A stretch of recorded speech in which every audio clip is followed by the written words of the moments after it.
आज हम लोग जो है अभी तक आपने देखा कि जीके के कुछ हमने जो है टॉपिक्स अपलोड किए जो कि जीके से रिलेटेड था और नरेशन भी हमने किया था, बट उसको थोड़ा सा इनकम्प्लीट किया मैंने क्योंकि जो है थोड़ी सी हेल्थ प्रॉब्लम चल रही थी। आप इस समय का मौसम भी देख रहे हैं, जो कि मौसम में बदलाव होने के कारण जो है काफ़ी जो है हेल्थ पे प्रभाव पड़ रहा है। तो इससे हम लोग की तो जो एजुकेशन है वो भी थोड़ी सी डिस्टर्ब हो रही है और हम लोग ऑनलाइन क्लासेस लेते हैं। इस वजह से जो है आज हम जो है मैथ्स के आज जो है सिलेबस लेके आए क्लास 10th के सिलेबस को हम डिस्कस करेंगे।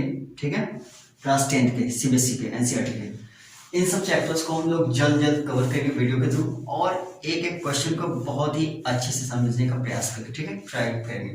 तो पहले हम सिलेबस का डिस्कस करेंगे, सिलेबस है क्या क्या। ठीक है, और बहुत ही मन लगा कर हम लोग स्टडी करेंगे। ठीक है, आइए देखते हैं। सबसे पहले आपका दिया है एल्जेब्रा।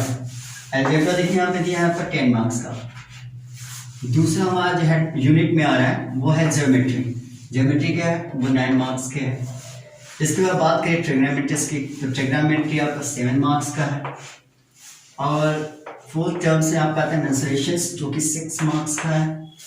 और बात करें स्टैटिस्टिक्स की और इसके बाद प्रोबेबिलिटी की, ये 8 मार्क्स का है। टोटल मिला के आपका देखिए तो 10 9 19 7 26 and 32 plus 8 is equal to 40 marks. 40 marks के आपके टोटल ये आपके जो है सीबीएसई ने अलॉट किया है। बाकी 10 मार्क्स जो आपका होता है वो इंटरनल असेसमेंट के लिए होता है। जो 10 मार्क्स आपको मिलता है वो इंटरनल असेसमेंट मिलता है। अब बात कर लेते हैं अलजेब्रा में। अलजेब्रा में हमें 2 चैप्टर को स्टडी करना है। पहला आपका जो आ जाता है वो क्वाड्रेटिक इक्वेशन आ जाता है, क्वाड्रेटिक इक्वेशंस, इसके बारे में बात करेंगे, ये आ गया। दूसरा का बात करिए तो इसमें आ जाता है अरिथमेटिक प्रोग्रेशंस, अरिथमेटिक प्रोग्रेशन। इन 2 चैप्टर्स को हम लोग जो है अलजेब्रा में 2 चैप्टर्स को हम पढ़ेंगे, एक क्वाड्रेटिक इक्वेशंस और एक अरिथमेटिक प्रोग्रेशन, जिसको हम एपी बोलते हैं। अब बात करते हैं ज्योमेट्री की। ज्योमेट्री को देख लेते हैं।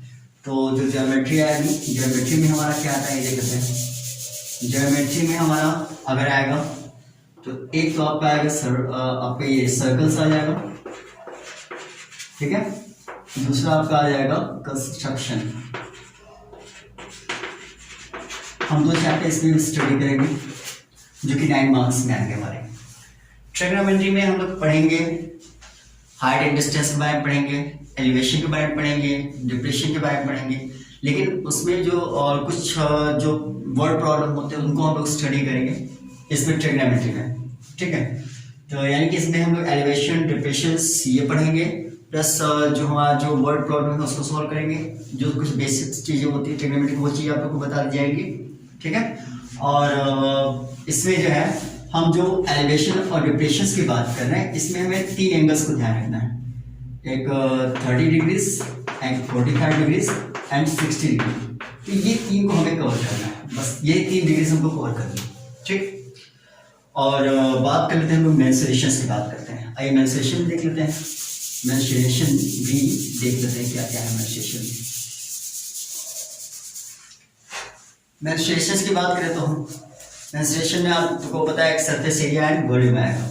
अगर हम पढ़ेंगे तो सरफेस एरिया है, वॉल्यूम, ये चैप्टर हम लोग को स्टडी करना है। ठीक है, अब आगे स्टैटिस्टिक्स में आपको मीन मीडियन मोड ध्यान रखिएगा, मीन मीडियन मोड, ये 3 चीजें हमको पढ़नी है। फिर डाटा जो ग्रुपिंग डाटा होता है उसको हमको एनालिसिस करने के लिए वो हमको पढ़ना पड़ेगा, जो ग्रुपिंग डाटा होता है। अच्छा एक चीज और है, मीन जो हम पढ़ेंगे इसमें स्टैटिस्टिक्स में 2 मेथड को यूज करेंगे। पहला तो हम डायरेक्ट मेथड यूज करेंगे, ये हमको ध्यान रखना है, और दूसरा हमें एज्यूम मेथड लिखना है। एज्यूम मेथड को यूज करना होगा। ठीक है, हम 2 मेथड को यूज करेंगे इसमें जो सीबीएसई के और सिलेबस में है। ठीक है, तो हम लोग जल्द ही अब क्लास 10th का जो टर्म 2 का है वो हम चैप्टर वाइज चलेंगे। अगर बात करें चैप्टर्स की तो चैप्टर के अकॉर्डिंग क्या है वो भी देख लेते हैं। ये भी देख लेते हैं कि चैप्टर्स के अकॉर्डिंग को हो जाएगा। चैप्टर में आप देखिए यहाँ पे आपके चैप्टर को बात करते हैं चैप्टर 4, जिसको हम बोलते हैं क्वाड्रेटिक इक्वेशंस।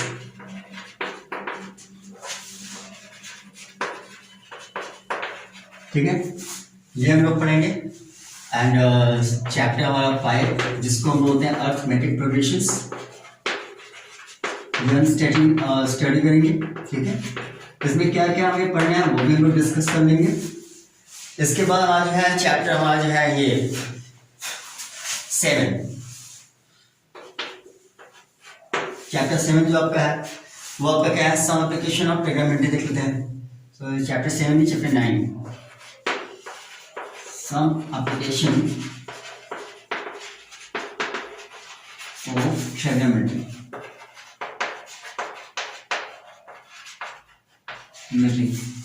तो हम लोग ये देखेंगे, हम लोग चैप्टर 9 हम लोग देखेंगे। ठीक है, इसके बाद बात करेंगे हम चैप्टर 10 की, जो आपका सर्कल्स है, ये हम लोग पढ़ेंगे। हमें सर्कल से देखिए दो चीजों को गौर करना है, टेंजेंट के बारे में हमें प्रूव करना होता है कि हमारा जो टेंजेंट जो परपेंडिकुलर है, तो वो भी देखना है किस पॉइंट्स हैं। और अगर देखिए अगर आउटर सरफेस एरिया से कोई पॉइंट है वहां से टेंजेंट आए तो उसकी जो लेंथ है उसको मेजरमेंट करने के लिए हमें ये देखना होगा। इसमें ये चीजें प्रूव करने के लिए आती है क्वेश्चन में। जैसे ये आपका सर्कल हो गया, सर्कल पे एक यहाँ पे एक पॉइंट दे दिया गया, यहाँ से एक सर्कल से एक पॉइंट लगी, टेंजेंट यहाँ आ गया, तो ये टेंजेंट की जो लेंथ होती है उसे हमें प्रूव करना होता है कि ये जो है इक्वल होती है। ये सारी चीजें हम लोग पढ़ेंगे, स्टडी करेंगे उसमें। ठीक है, अब जो नेक्स्ट चैप्टर हमारा जो आता है, जैसा ये सर्कल हो गया, इसके बाद हमारा जो आपका आता है कंस्ट्रक्शन का, कंस्ट्रक्शन भी आपने देखा होगा, इसमें कंस्ट्रक्शन देखिए आएगा 11 चैप्टर में। इसमें हम लोग डिस्कस करेंगे कि हमें क्या क्या पढ़ना है और क्या क्या देखना है। कंस्ट्रक्शन की बात कर लेते हैं, चैप्टर 11 ये देखना है। इसके बाद चैप्टर नंबर 13 हम पढ़ेंगे, chapter 13 surface area and volume.